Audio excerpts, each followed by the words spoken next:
everyone, Renee here. Welcome or welcome back to my channel. Today I'm going to be telling you all the books that I plan on reading in November.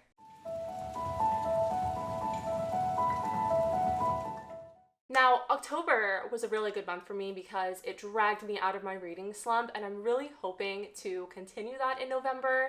So I do have a TBR of about 13 books here. It is a big mix between novels, graphic novels, and manga, so shorter books, longer books. I think it'll be pretty doable, and not that I'm known to finish a TBR, you know. Now, for my November TBR, I have a handful of books that I have here physically. I am also reading some books on my Kindle, and I also have a bunch of audiobooks set aside on Libby to listen to, so this is gonna kind of be in sections. I'm gonna start with the books that I have physically here. So first off is my current read, and that is Kingdom of the Wicked by Carryman and Scalco. This is a rollover from October. This is one I didn't get to finish last month, but I am like halfway through it already, so I'm definitely going to be prioritizing this. This is my first book for the month. Kingdom of the Wicked is a book that I've been meaning to get to all year, unfortunately haven't, and I am just so excited to continue reading this. This plot is everything, and I'm so excited to be delving back into fantasy because I am a huge fantasy fan, fanatic, reader, all of that, but I've barely read any this year because I discovered my love of romance novels. So those have taken over and fantasies have been put on the back burner, but this is just opening my mind back to that fantasy world, and I'm so excited. So definitely going to be finishing Kingdom of the Wicked this month. Then we have another rollover from October that I just really want to get to and surprisingly didn't, and that is Ibitsu. I'm really astonished that I didn't read this last month because it's just a manga, and I read mangas so quickly that I definitely probably could have found time to read this and somehow didn't. But this is a horror manga. It is a little thicker, and it is about this girl in Lolita clothing who appears and asks you if you want a little sister, and to answer yes is to die. So those are my two rollovers from October that I definitely want to get to in November. It's still fall, so it's still a vibe. Next up, I also have Snotgirl Volume 2. I read Snotgirl Volume 1 a few months ago and loved it. The art is amazing. Lottie is a badass, and I just love this weird plot that I like don't even know what I'm reading. It's one of those graphic novels where I like genuinely don't understand like what I'm supposed to be reading. I just know that I'm liking it.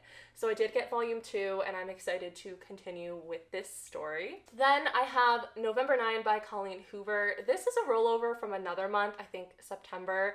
I never got to this, but I still am very interested in reading it. I'm still very much in the mood for it, so I figured I'd put it on this TBR just in case I do get to it. That is another thing. I've said it before, I am very much a mood reader, so some books I throw on my TBR just in case I feel like it, because like I'm still interested. I know that I'll want to pick it up soon. Will I pick it up this month? I don't know, but like just in case, let's throw it in there so I feel accomplished if I do read it. Just knowing that like I checked a book off my TBR, but oftentimes it works against me because I don't end up checking off as many as I wanted to, just because I throw maybe too many in here. But whatever. I've definitely been enjoying my Colleen Hoover journey. I think I called her books junk food the other day, where like they're not always the best, but they're addictive in a sense. It's like candy. Like when you keep eating candy even though you know you probably should stop, like it's maybe not the best for you. That's how I feel like with Colleen Hoover's books. Like maybe by some people's standards they're not the best, but to me they're so addictive that I just keep wanting to read them, which to me is a good thing. I really am enjoying it. I like Colleen Hoover. So the next books that I have physically I grouped together because I am doing a special vlog during the month of November, and I don't want to say what it is because whenever I mention a special vlog that I'm planning, I never do it. I've lost track of how many I've said I was going to do and didn't do. So I'm going to leave this one a mystery, and you'll just have to stay tuned to figure it out, but I'm pretty positive this one's going to happen. I have already started it, and it is a collaboration I'm doing with some good friends of mine, so yeah, hopefully it works. But I will go ahead and just show you the books that are going to be in this vlog so you can look forward to it. So the first one I actually don't own because it is pre-ordered. It's not out yet. It is ordered though.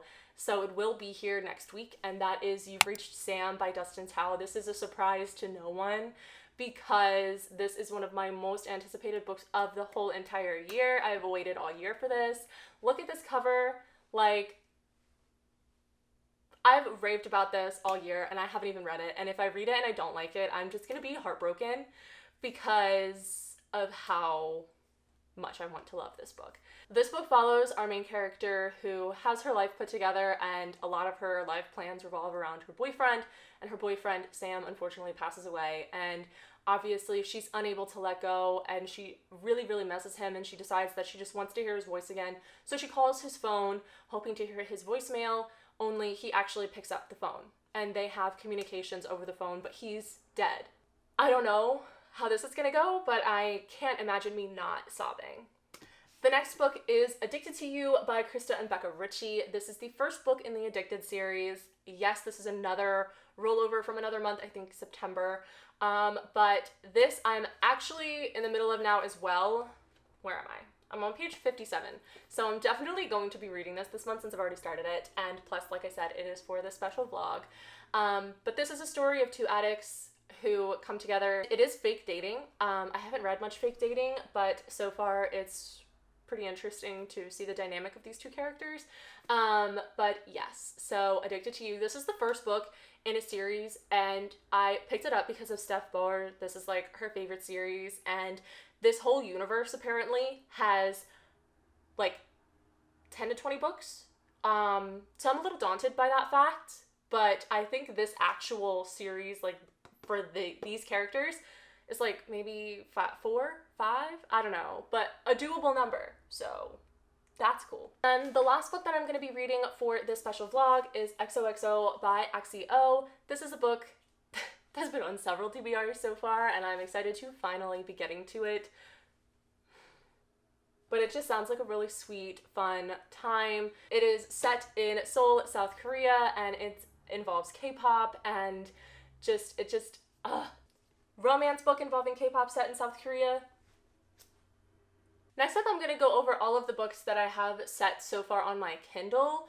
I have downloaded a bunch onto my Kindle recently from Kindle Unlimited. I like reading at night with the lights off, so I have been prone to download some more easy reads for Kindle at night, so I do have some books on here. To start, I have volumes 1, 2, and I think 3 of the manga Bizenghast. I heard about this because of Jodie from Vanilla Moon. She recently read these and she liked them, and the art style does look pretty cool. It looks like an art style unlike anything I've ever read. Looks pretty eerie and ominous, and I don't even know what it's about, but the art style is intriguing enough for me to want to delve into it, so I might just read the first volume. If I don't like it, I might not continue, but if I do, I have a couple more downloaded onto my Kindle right now, so I'm definitely going to keep these in the back of my mind if I feel like reading them. And then I also downloaded another manga. I downloaded the first volume of Love in Focus.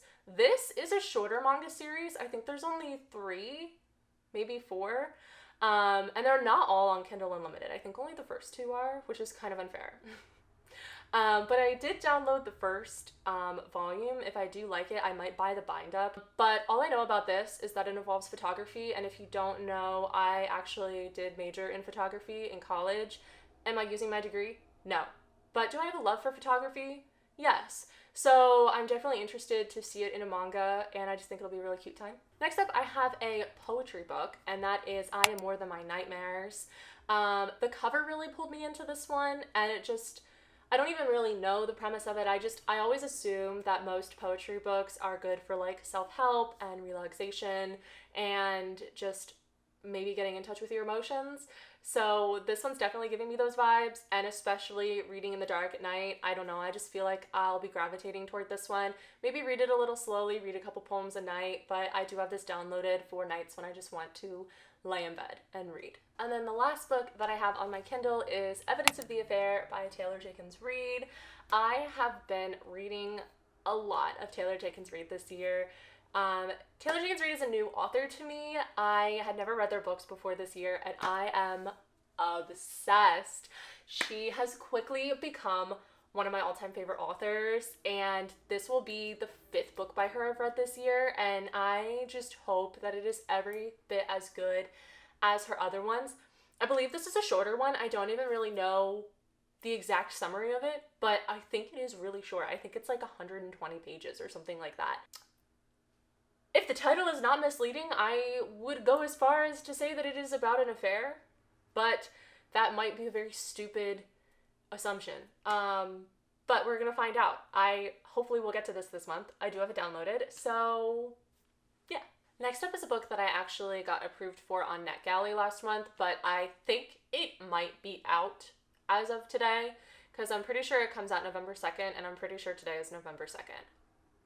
That is You Can Go Your Own Way by Eric Smith. This is a book that I'm actually not sure if I'll get to this month or if I might save it for next month. It really depends on the mood, because this book is about these two people who get trapped in an arcade together because they get snowed in. It's this big snowstorm. It is a young adult contemporary romance.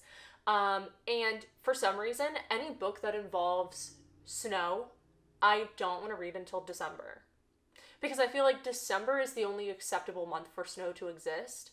So I may or may not get to this by this month, but because it is a NetGalley book, I feel like I kind of have to, because if it's already out, I think I only have this month to read it. So I might break my no snow until December rule to read this. And lastly, I have 2 audiobooks on my Libby right now that I would like to get to. The first one is A Touch of Darkness by Scarlett Sinclair. This is a book I've already started. I started it a couple months ago, never finished it, and if I don't have the time to read it physically with everything else that I have planned, I might just pick it up on audiobook and finish it from there. I think that might be the best call of action for me. And that way I can actually finish another special vlog that I was in the middle of filming several months ago. You'll even see a hair change halfway through because it has been that long. So I'm hoping to finish this one. I was enjoying it. I hadn't really read much of it, but I was really liking the vibes. So hopefully I'll get to this as well. And then the last book on this list is City of Ghosts by Victoria Schwab. This is a book that I had always looked at and always disregarded because there's something about middle grades that I never want to give a chance. And I believe this is a middle grade, but I'm just gonna give it a shot. I have heard amazing things about this book. I've heard this is one of the better middle grades to start with, and I don't know how true that is. I just heard it. I can't even tell you where, but I did. And it does sound like something that would be interesting to me. I believe it centers around this girl who can see ghosts, and that's pretty cool. I kind of wish I read it in October, but gotta let bygones be bygones. And it's a short audiobook. It's only 5 hours long, so this will take me like 2 commutes to work, there and back, to finish it. So yeah, those are all of the books that I plan on reading in November. Will I get to all of them? Probably not, in typical Renee fashion. Will I try? Absolutely, in typical Renee fashion. But I'm really excited about them. I say that every month. Of course, I'm excited about reading, but yeah, we'll just see how it goes. If you like this video, don't forget to hit the thumbs up down below to help support this channel, and also subscribe to follow me on my reading journey if you have not already. And like always, all of my socials will be listed down below, so you can follow me more closely wherever you would like. And yeah, once again, I hope you like this video, and I'll see you in the next one.